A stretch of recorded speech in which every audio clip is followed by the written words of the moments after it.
Back on Morning Line, our guest is State Representative Bob Freeman. He is the sponsor of a piece of legislation that would legalize recreational marijuana in the state of Tennessee. Appreciate him coming on. That's a kind of a flashpoint for us to just talk in general about the issue, since even he concedes that's a long shot to pass. But, you know, who knows? Maybe that one's like, well, I can't do that, but maybe lawmakers then look at some of the others that have proposed that deal with medical marijuana. I don't know if the state's ready for it yet, but again, proposed this session, and we got a couple more calls to squeeze in here, if that's cool with you, Bob. We'll, yes. Go to Ann. Ann, good morning. Hi, Ann. Good morning. Hi. By the time I was 14, I was a regular in Vanderbilt's juvenile arthritis clinic. I'm 65, and this is my regular Monday that occurred yesterday. I took 11 pills for arthritis. Whew. I had 5 vials of blood drawn, picked up an 80-page packet on a biological injection, very toxic, so that I could read up on a medicine that I'm praying to start by the end of this week, so that I can maintain the health that I feel is in pretty good condition compared to what I've gone through in the last 40 years dealing with autoimmune disorders. My fear is that with the number of pharmaceutical companies that are owned by the people that govern our state, legislators, senators, and the connections with the two, that this bill is going to harm the work that has gone on to make medical marijuana legal in the state of Tennessee. Because not everyone knows that all they have to do is pick a sunny day and drive 2.5 hours to the closest Metropolis, Illinois store to buy something that will give them some relief from praying to take a dangerous, toxic medicine so that they can play with their grandchildren without cringing when they hug them, or want to go swing, or take a nice walk in the neighborhood. And that is what people in their 60s and 70s want to do. They don't want to go out and drive big, fancy motorcycles. They don't want to live their youth. Sure. They want to enjoy their lifestyle. And that is why the medical marijuana bill needs to get passed. So I'm afraid that legalizing it for recreational at the beginning and fighting for this bill may harm the work that's gone on. What do you think? Is there a way that yours, by being proposed this way, could somehow harm the efforts of others? Sure. So I want to start with, yeah, I'm sorry for your pain. I mean, I hear those stories all the time, both personally and through my legislative office. People call and say, share the exact same story, that they struggle to get up steps, hold their kids, cook.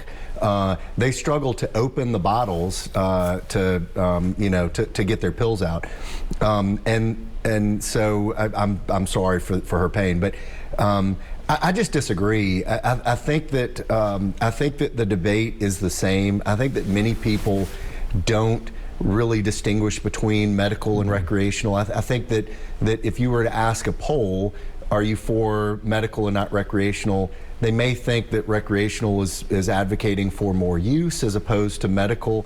But if you boil it down and ask people in a one-on-one conversation, they really don't care. They just want to have access, and they want to be able to, like the lady who just called, they don't have to go to a doctor if they know that I mean, if they're already driving and getting it across the state line, they know that it's helping them.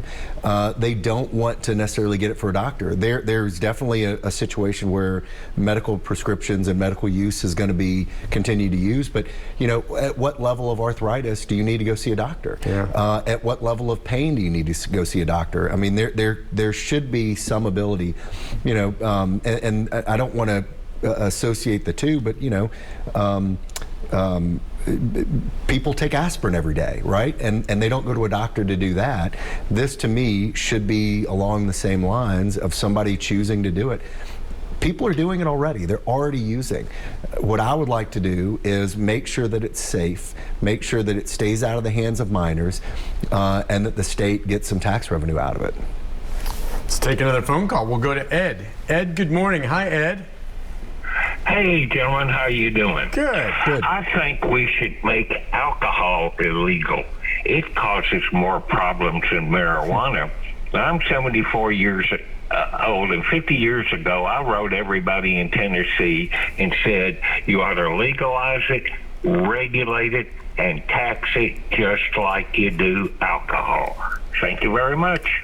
Well, that's what Sheriff Darren Hall would say. Yeah. He goes, Nick, marijuana is illegal, but you can go right down to the liquor store and buy something that, in his opinion, is every bit as, if it's misused, harmful, or every bit as effective, whatever, on certain things as marijuana. You can go buy a bottle of whiskey. And I see this man's point. I agree. And, I've got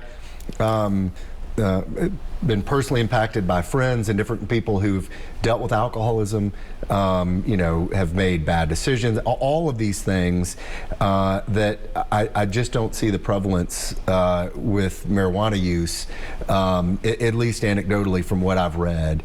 And, the fact that alcohol is legal and marijuana isn't, it's never really made sense to me. Yeah, I was going to actually bring this up based on some of what Ann said. Do you get any sense that Big Pharma has a stand on this in Tennessee, one way or the other, what they're saying to lawmakers, whether or not Big Pharma maybe is thinking, well, yeah, if this is legalized, we can jump in and get this going like we are in other states, or that they would prefer not to because it would take away from some of their other products? Do you get any sense of that? Because the bottom line is we know they give a lot of money to a lot of powerful lawmakers in this state and have a say. Yeah, I mean, listen, I'm sure that their views are being heard just like everybody else. I don't know if they're for it or against it. But I don't either. And this idea, the Tennessee State Legislature is not D.C. We're not run by lobbyists. We're not run by lobbying groups. We have people that come and share their views, but the idea that there is, big lobbyists kind of pulling our strings makes for good TV, but it's just not reality. And I've not been reached out to by any pro-recreational marijuana one way or groups, the other, any pharmaceutical groups. I mean, nobody right now has said anything to me. Now it's early in the process, and that may change. And if so, I'll call in and let you know. But the idea that lobbyists are pulling our strings and telling us what to do is just not.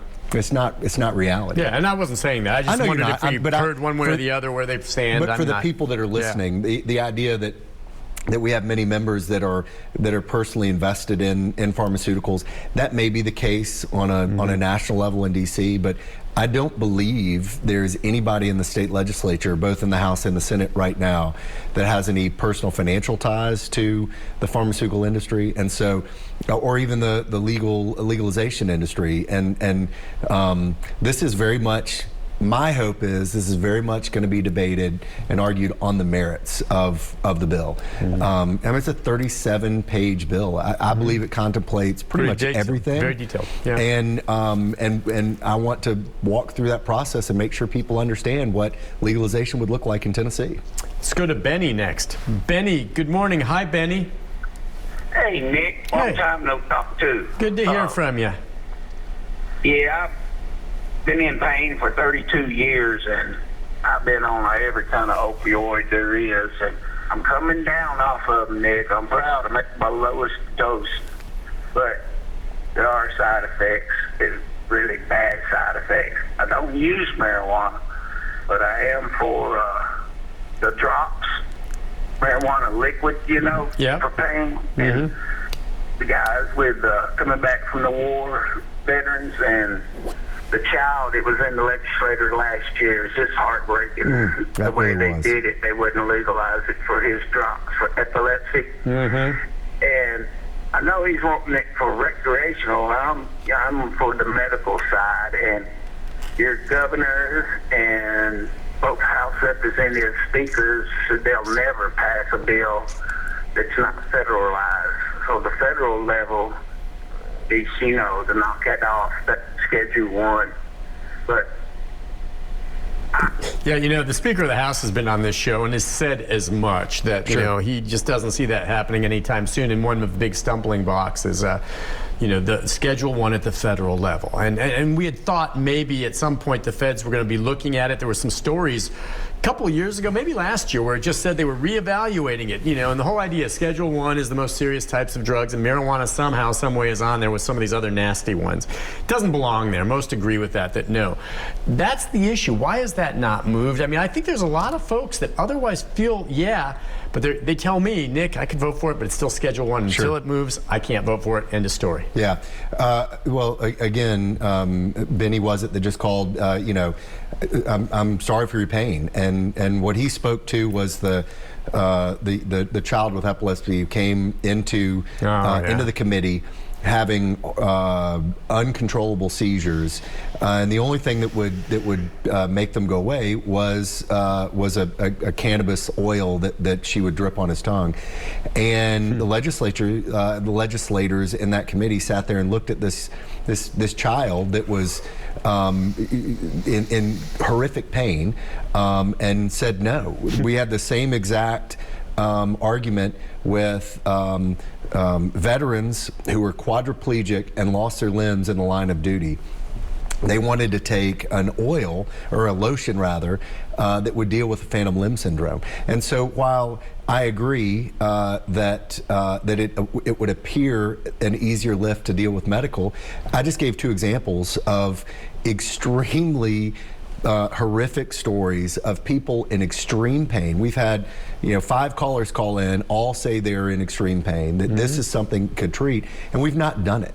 And so my desire is to have the debate, and let's debate what it would look like to have full legalization. If people really think that this is just a stepping stone, that medical is a stepping stone to legalization, let's skip the step and let's have the argument all at once. Just go right to it. Yeah, and the debate and the lift is the same. I mean, again, I've sat in those committees for 3 years now and heard these stories that bring a tear to your eye. I know, and as they sat there, I'm sure some of the colleagues that voted against it had a tear on their eye. I remember that little boy, I think it was a little boy. I think it was, yes. That went there and testified with his mother.